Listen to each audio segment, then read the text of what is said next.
the Ramah had spoken about, the Mechaber had spoken about a situation, a person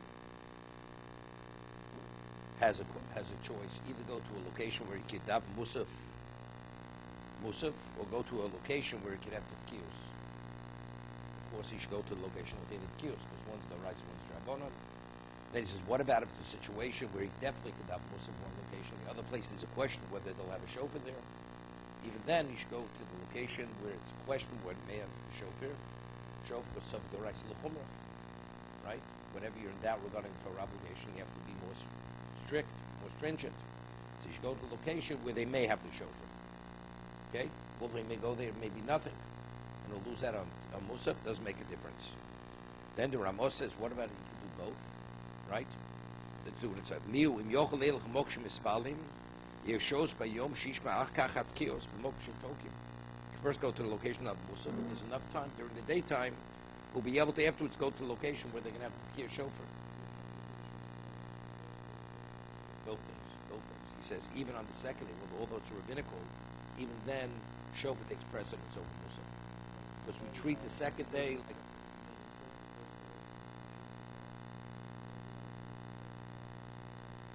No, it's not going to help you. The second day, each day is a separate obligation. Okay?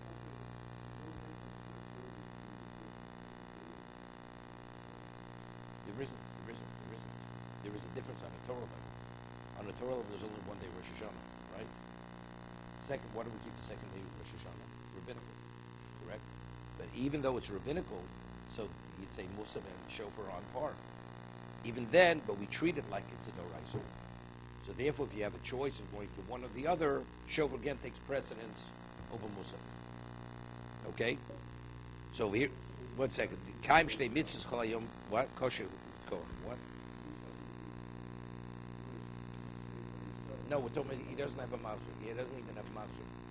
He's not going to say Musaf. It's not going to be Yosef Musaf whatsoever. It's not a question of a minion, not a minion. He's not going to have it. So here he says, Achat Kiyos. He should daven Musaf first, and then later he should go to the location of the Kiyos. So Mishna Berura says you shouldn't first go to the first hit Kiyos shofar, and then hear Musaf. Preferably, Musaf should not be said later than 7 hours into the daytime. But the Kiyos should be here up to Shkia, right up to sundown. Another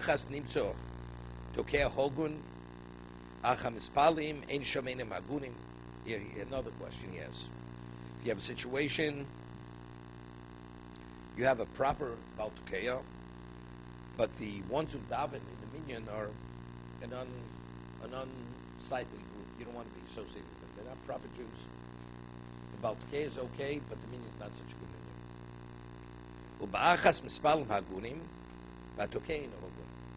Where they daven Musaf, the people daven Musaf are proper people, but the Baltukeya is not a proper person, even though the sound is phenomenal. You should go to the location where the mumche, where the tokeya is an expert, so you're going to hear a proper tkiyah, and also he's a proper individual. Okay, years ago they had certain people who were opera stars. They used to daven Yom Narun, not that long ago, maybe 30, 40 years ago. Right, exactly. These people weren't observant Jews, but they were cantors. And they would daven Rosh Hashanah Yom Kippur. You have a choice. Go listen to him. So you have, and the Baltukeya there is a proper Baltukeya. But the Shlich Tzibur is not a proper Shlich Tzibur. Then you have another location, proper Shlich Tzibur, and the Baltukeya is whatever it is. Right? It's not a proper. So he says the Tkiyah, because it's the rice, takes precedence over the Musaf. Forget about the Musaf. It doesn't make a difference. Key, and what's most important is that the Tkiyah should be a proper Tkiyah. That he should blow it properly, and he should be a worthy person.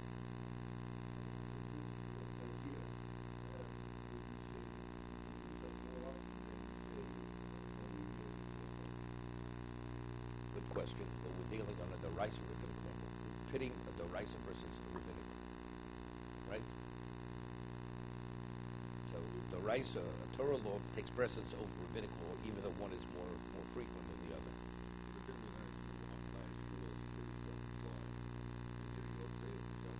Well, Yotzei, if you have a mind to be Yotzei.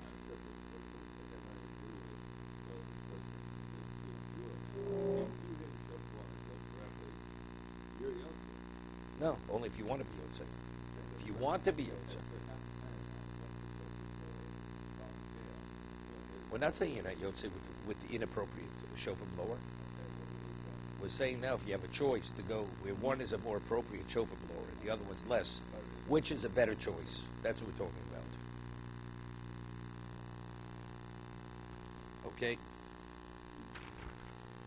136.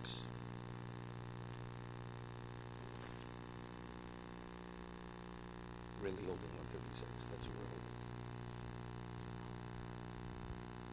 We're holding next one. Fasting. We're holding Kuftav Kuftzad Zayin. Are you permitted to fast on Rosh Hashanah? Okay?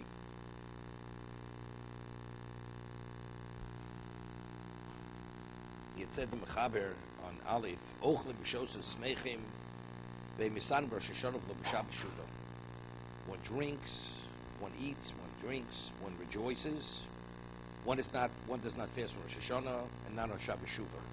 Omnam lo yochel kosobam. One should not eat to a sated point.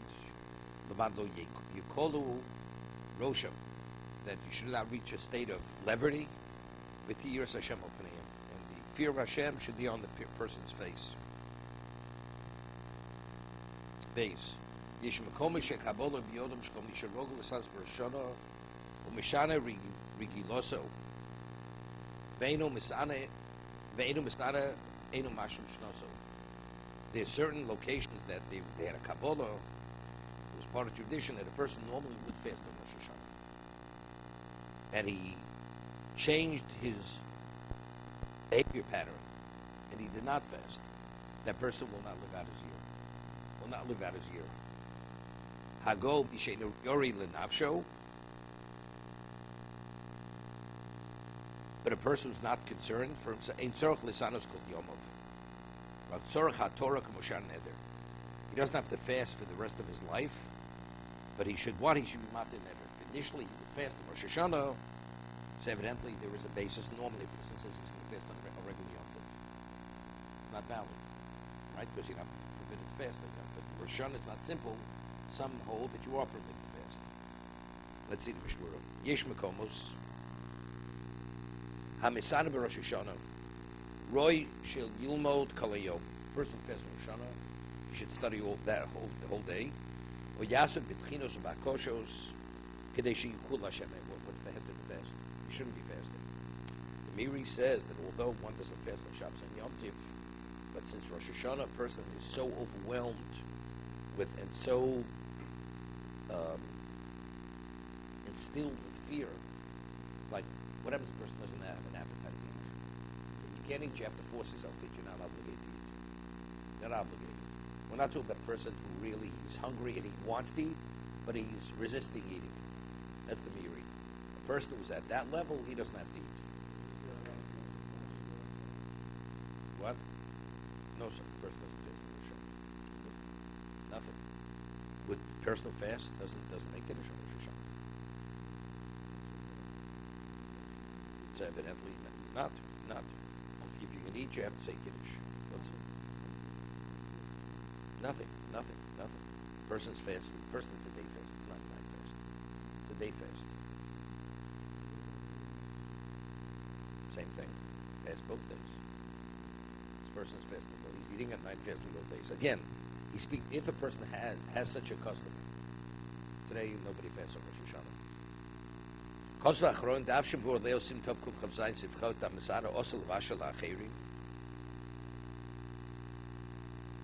It says a person who himself is fasting is not permitted to cook for another because there's a concern he may eat of that food that he's preparing.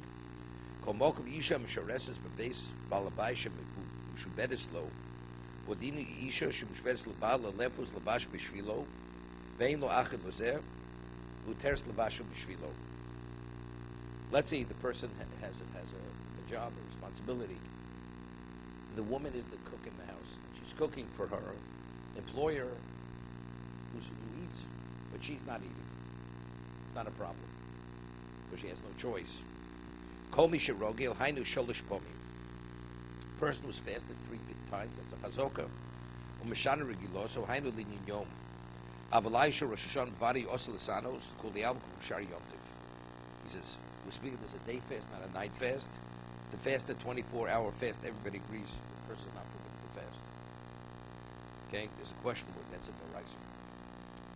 Is a doraisa a Torah violation to fast on Shabbos and Yom Tov? It's a 24-hour fast. If it's only a day fast, it's only rabbinical. As a result of that, on Rosh Hashanah, that becomes the overriding point. Rak tzorach haTorah, ein yoredei sim reshu dali demasham. Yom Kippur is a 24-hour fast. Tisha B'Av is a 24-hour fast. So if you fast night and day on Shabbos and Yom Tov, that's when you're in violation of fasting. You're not permitted to fast. A day fast. You fast a day fast from dawn to night. That's rabbinical. That you're not permitted to do that on Shabbos and Yom Tov. Rak tzorach haTorah ein yoredei sim reshu dali demasham demidik shel mitzvah shenase keneder hu rak shurugul bo. Right? This we do not first. The person accepts upon himself to do something and doesn't say, you repeat it 3 times, you should be matir neder. So that's what he's saying. The midik shel mitzvah shenasa keneder hu rak shuhugul means he did it 3 times. Oh, afil pamachas chosh b'shas mai sheyinek bo kei lo'olam.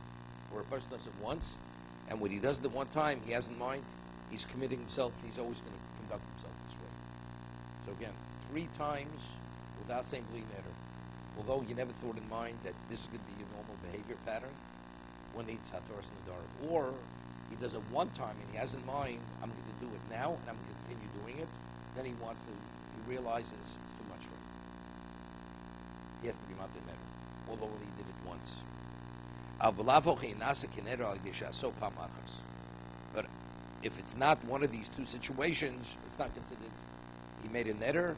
Unless he says, I'm making a neder to do whatever it may be. He verbalizes it.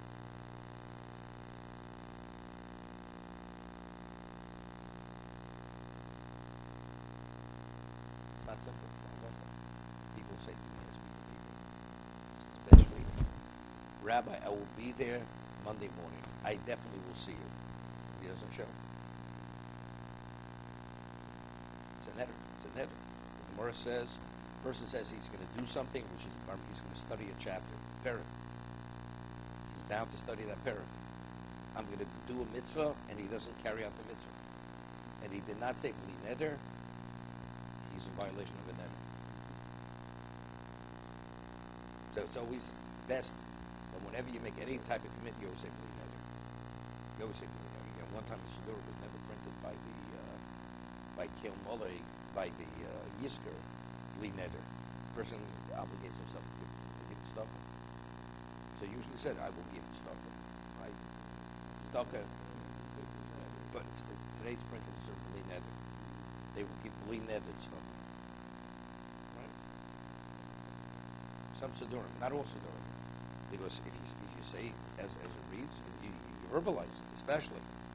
You're obligated to neder. If a person lets you delay it 3 regalim. Right, you're in violation of Baltachim. Gemara says you delay stock of 3 regalim. It's like not bringing a korban. Within 3 regalim, you're in violation of Baltachim. Say if the Musaf before Musaf Shalosh. You're looking where it is. That's what it is. They've Alan said we take. Not just that one. Okay.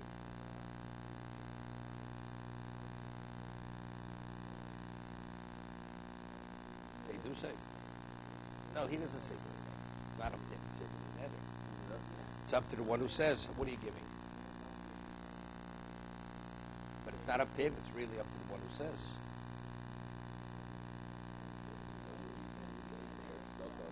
He should definitely bli neder. No, but it's just how much. He always asks you how much, right? Or matana, whatever you say. You don't say anything, he can't speak on your behalf. So it says bli neder, I told you. Other siddurim doesn't say bli neder. Sure. You say bli neder.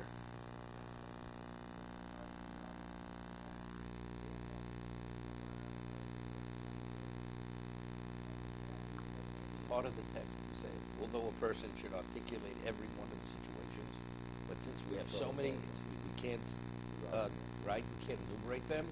It should be seen by the bezels if we did articulate and delineate every one of them. It's a b'diavad. It's b'diavad. No, it's wiped out. It's wiped out.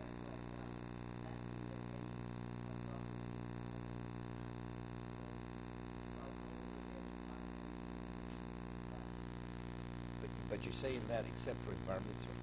You don't want to, even though you do say bar mitzvah, where I forgot to say bli neder. You do say something that nahakti, that I conduct myself 3 times, and I did not say bli neder. You do say it. That's part of the thing. But most things you don't want to undo, right? If it's a bar mitzvah, most things, if you feel you want to continue. So you have in mind, even when you're saying it, that you want to continue it.